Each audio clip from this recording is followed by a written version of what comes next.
Bonjour, mesdames et messieurs, bienvenue pour ce troisième épisode où nous incarnons actuellement le Japon sur Conflict of Nations. Alors, depuis la dernière fois, il y a quelque chose qui ont changé. Laissez-moi vous les dire. Donc, comme je vous avais dit, donc il y avait quelques provinces ici que je devais envahir, de la Chine, qui étaient bon, des provinces vides, quoi. La dernière ville chinoise est sous mon occupation maintenant. Vous voyez qu'il y a ces troupes-là qui sont à éliminer au plus vite. Donc c'est pour ça que je suis en train de construire un aérodrome qui est même bientôt fini d'ailleurs, hein, 95%, c'est quasiment 100. Donc un aérodrome afin que mes avions, donc, alors chasseurs bombardiers que je suis en train aussi de former, j'en ai formé que deux pour le moment, mais ça suffira largement. D'ailleurs, on peut aller les envoyer, et ça c'est une bonne idée. On peut les envoyer car un aérodrome à partir de 40 HP, c'est opérationnel. Laissez-moi vous le trouver pour vous le prouver. Alors, aérodrome. Bah, je veux des infos en fait. Je peux pas en avoir. Bon, on va en trouver ici alors. Aérodrome, vous voyez. Voilà, 40% de PV, c'est opérationnel. Ça, c'est de 1. De 2, j'ai comme prévu avancer vers le nord. Alors, je pense qu'il me faudrait un autre aérodrome pour avancer de ce côté-là. Alors là, il y a une infanterie chinoise apparemment. Je pense qu'il y en a là aussi, donc je vais pas risquer d'en rencontrer une. Donc, allez, on va directement aller du côté est afin de ne pas perdre de temps. Voilà. Donc la Chine, ça va être bientôt réglé. Les Philippines, je crois pas qu'on avait beaucoup avancé la dernière fois. Là, vous voyez qu'on a franchement super bien avancé. On a même envahi la totalité des Philippines. Et donc, je vous avais dit que les Philippines, ça nous permettrait de... Alors, en gros, ça nous permettrait d'avoir plusieurs points de vue. Sur le Vietnam déjà, donc c'est-à-dire que le Vietnam, on pourrait attaquer par le nord et par l'ouest en même temps. Alors, nous, c'est par l'ouest et par le nord. Pour le Vietnam, il se prendrait une attaque du nord et de l'ouest. Et de l'est, pardon, justement, et de l'est, voilà. Et on pourrait aussi, donc on a un autre point de vue sur l'Indonésie, par exemple. Alors, l'avantage de ces pays, alors peut-être pas le Vietnam, mais Indonésie, toutes ces villes sont côtières, donc ma force navale peut être très importante à ce moment-là. Mais voilà, c'est très important. Donc, Vietnam aussi, hein, donc c'est 4 villes sur 6 quand même qui peuvent être visées par du naval. Quoique Hanoï, je suis pas sûr. Bon, on va voir ça tout de suite. Si, oui, on peut. Bah non, on peut, hein. Voilà, il y a un chemin. C'est pas sûr à 100% qu'il y a un chemin comme ça qui vous y mène à chaque fois. Il y a certains pays où vous en avez pas, du coup, vous pouvez pas les attaquer par la mer. Là, je peux. Donc, tant mieux. Euh, donc, pour ce qui est des Philippines, l'invasion est terminée. Alors, j'ai des troupes qui sont un peu dans le vide. Ah non, il me manque une province. Ah. Ouais, j'ai des troupes qui en prennent un peu cher, donc ok. Alors, les troupes là dont j'ai plus besoin, ce qu'on va faire, on va les envoyer là où je pense. Donc, une, deux, oh, il y a des petits dommages, pas grave. Trois, on va les envoyer à Guam. Alors, ouais, il faudra peut-être aller au port, voilà. Et on va y mettre un destroyer et une frégate, tiens, voilà. Comme ça, on va pouvoir avoir une invasion plus rapide, on va dire. Voilà. Alors, Guam, vous allez vous dire, est-ce que c'est vraiment intéressant pour moi? Souvent, vous allez voir, ces petites îles vont pas être intéressantes pour les ressources, parce que vous voyez que niveau ressources, bon, ça me donne de la main-d'œuvre et de l'argent comme toutes les provinces. Voilà. Alors, il y a certaines provinces qui produisent des ressources aussi, mais bon, voilà, ce genre d'île, généralement, ça ne produit pas de ressources. Et donc, en fait, là, l'enjeu, il est plutôt stratégique. Imaginez par exemple que les États-Unis, qui sont en guerre contre le Canada d'ailleurs, j'avais pas vu, d'accord. Bah, imaginez quand même que les États-Unis ou le Mexique, par exemple, voilà, on va imaginer un adversaire logique, viennent vers moi et envahissent Guam. Ça leur offrirait comme une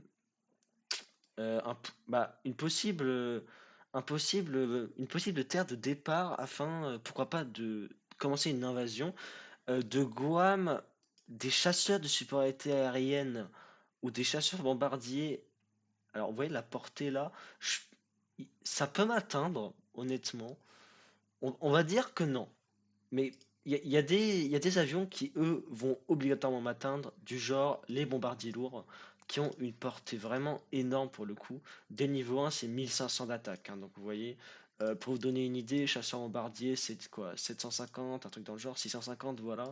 Vous mettez plus du double, donc vous voyez bien que ça m'atteint largement. Même ma ville la plus éloignée de Guam, qui est Sapporo, va être atteinte. Donc vraiment, c'est pas bon pour moi, quoi. Voilà. Donc, c'est là où euh, c'est là où il faut se dire que Guam va être vraiment importante pour un enjeu stratégique, donc c'est pour ça qu'on va aller envahir cette île avant que quelqu'un d'autre le fasse. Voilà. Euh, donc pour les prochaines invasions, euh, on a combien d'unités déjà? Vous voyez qu'on a d'ailleurs on est premier pour le moment, on a réussi à dépasser l'Autriche. Alors donc du coup petite parenthèse, 41 unités, ça me va. L'Autriche en mode, ils avaient envoyé plein de bots autour d'eux, donc ils avaient des facilités. Alors après, ils n'ont pas attaqué que des bots, mais quand même, là, ils avaient attaqué l'Allemagne, la Serbie, ils sont en train d'attaquer l'Italie. Oh, l'Espagne. Ils ont fait un joli truc, l'Espagne. Ok. Euh, donc, en gros, l'Autriche, ils ont eu des facilités dès le départ.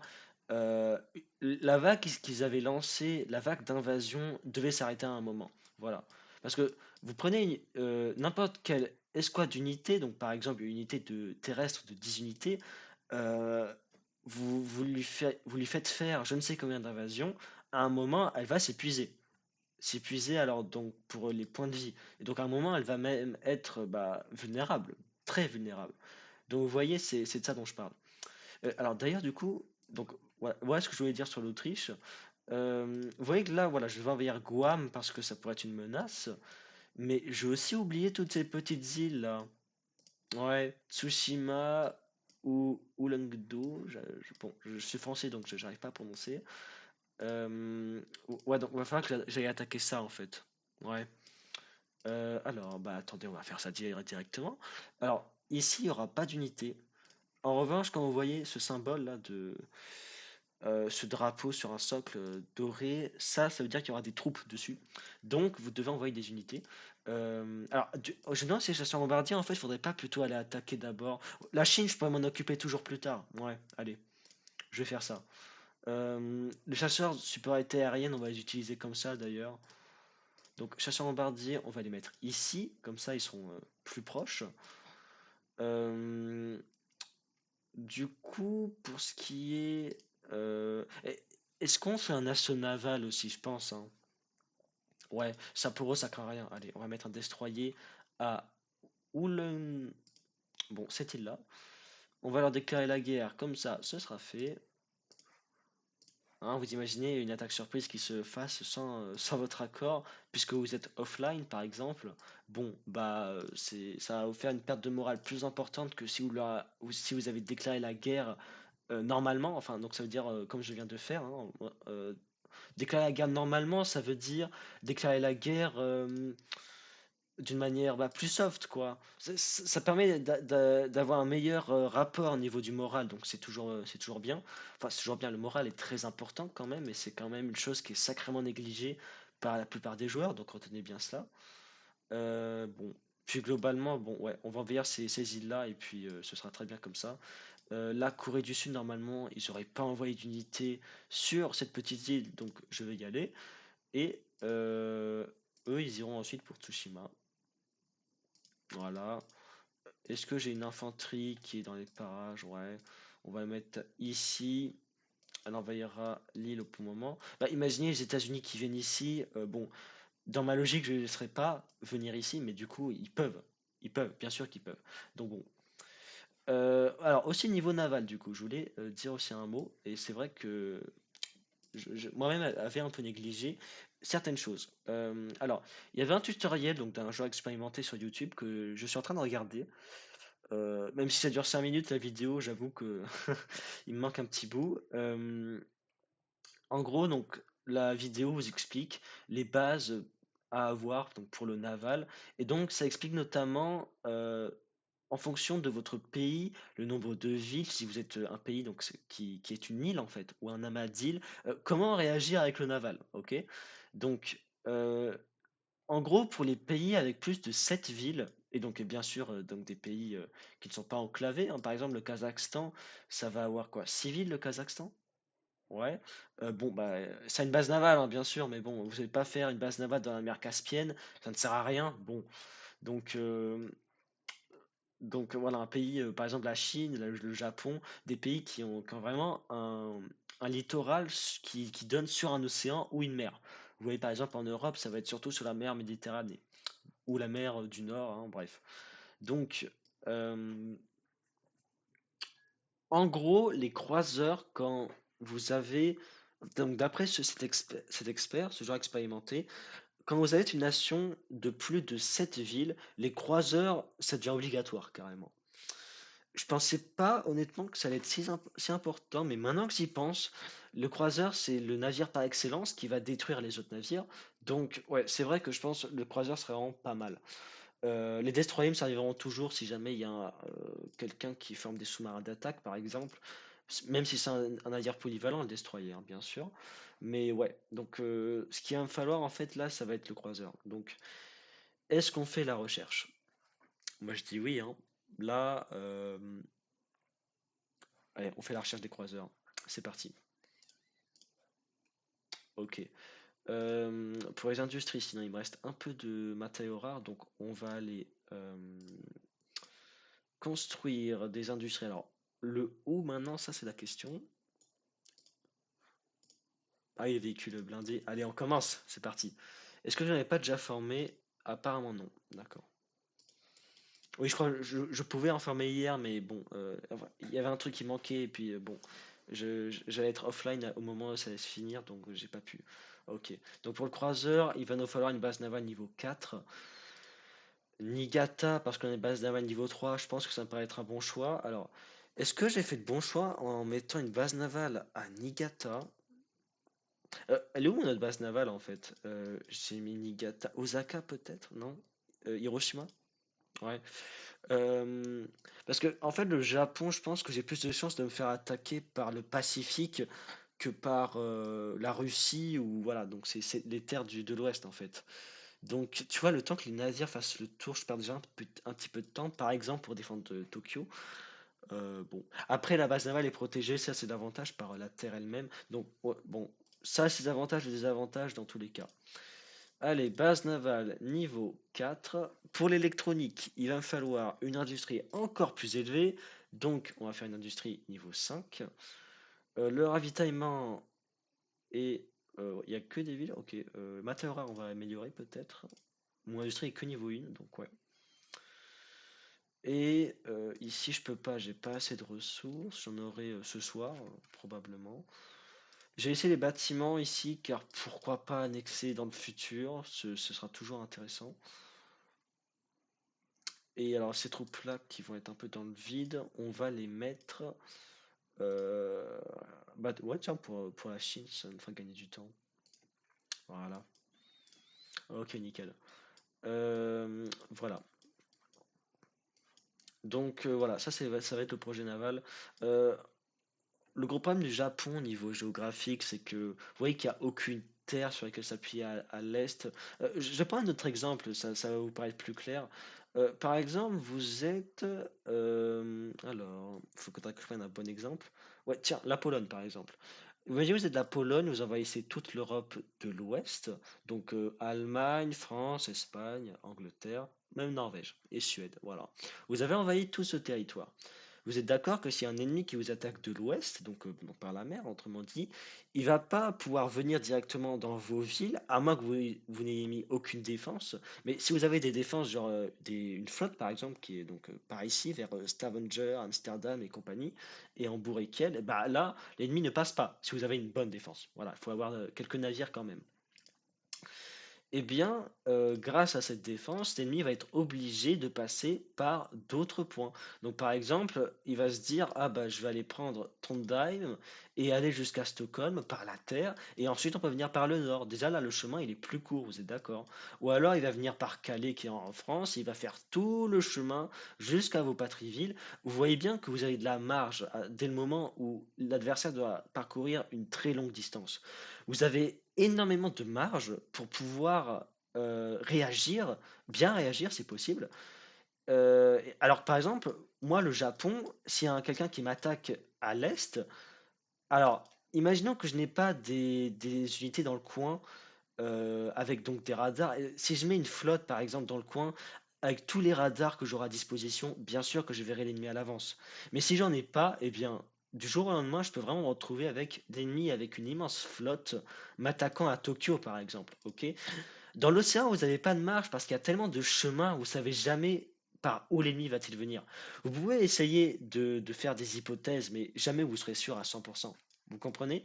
Alors que là, par exemple, avec mon exemple avec la Pologne, c'est le cas de le dire,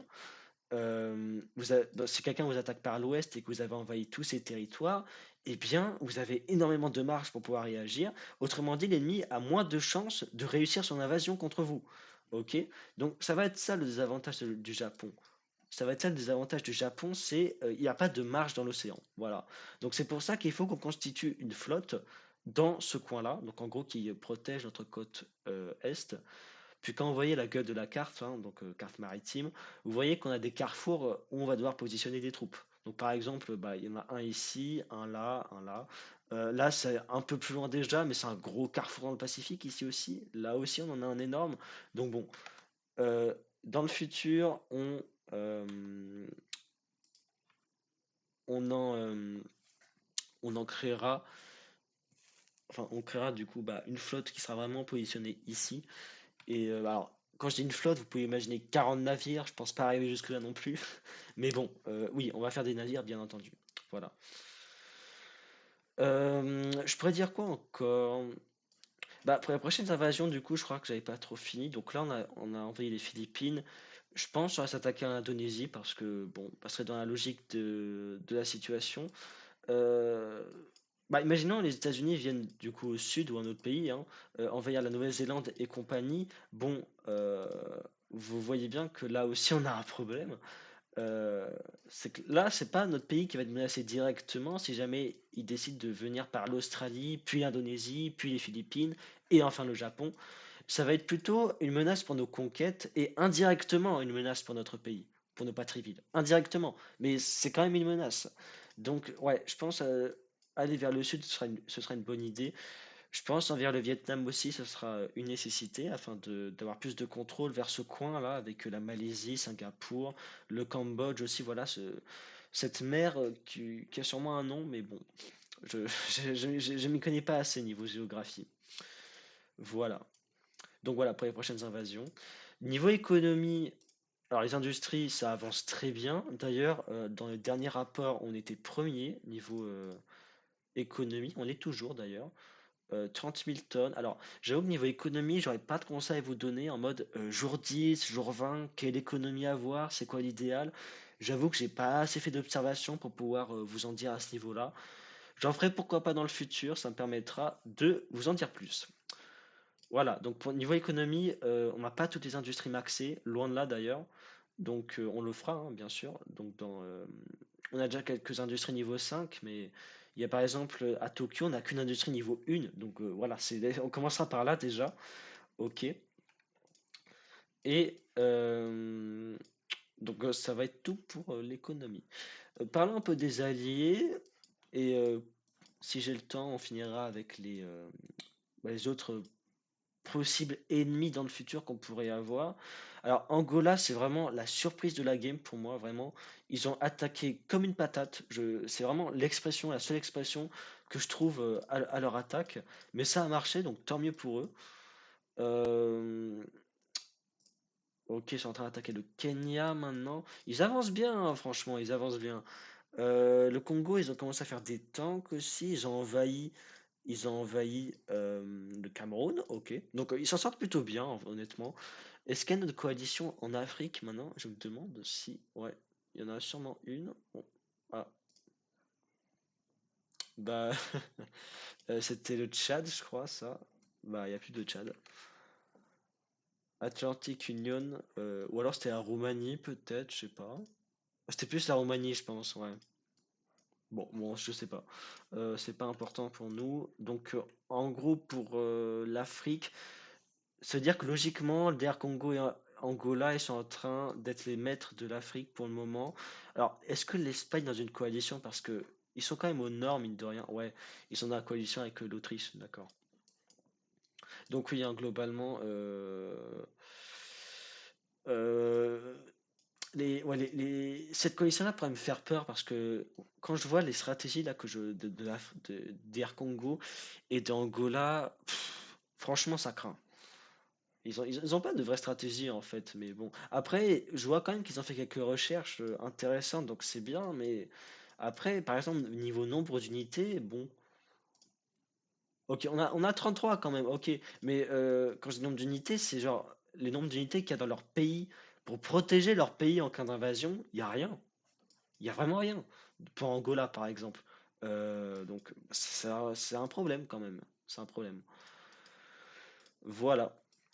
Et bien pour finir, on va parler des ennemis du coup. Alors, Autriche, sa coalition doit avoir la Pologne dedans aussi, je crois. Alors attendez, je vais aller voir. Autriche sont 5 en plus. France, Pologne, États-Unis, Autriche, Espagne. Donc Espagne, ils sont en train de s'étendre en Afrique. Il y a un conflit avec l'Égypte, j'ai l'impression, ou pas. Ouais, non, non, je pense pas justement. Ouais, non, d'accord. En fait, c'est pour ça que ouais, ça fait un peu un territoire bizarre ici. Mais dans le futur, ça va péter entre les deux, je pense, hein, logiquement.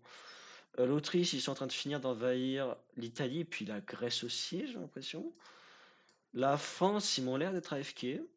Voilà, ils ont envoyé quelques bots, et puis bah, c'est tout. La Pologne, ils ont attaqué la Suède avec. Alors, vu le schéma, je dirais qu'ils ont utilisé qu'une grosse troupe qui a parcouru toute la Suède, mais à part ça, je vois pas trop ce que ça pourrait être d'autres. Alors, la Pologne, ils sont aussi allés jusqu'ici en Russie, vous voyez. Bon, je pense parcourir toutes ces provinces-là d'un coup, ça prend des jours, hein, très clairement. C'est pour ça que ça n'a pas tant évolué que ça. Vous voyez, cette province, elle fait la taille de je ne sais combien de pays en Europe, donc clairement. En Europe, vous allez trouver tellement de petites provinces, puis au Canada, en Russie, il va y avoir tellement de grandes provinces. C'est vraiment deux extrêmes, hein. Deux grosses extrémités. Voilà. Euh, et donc, celui qui est pourrait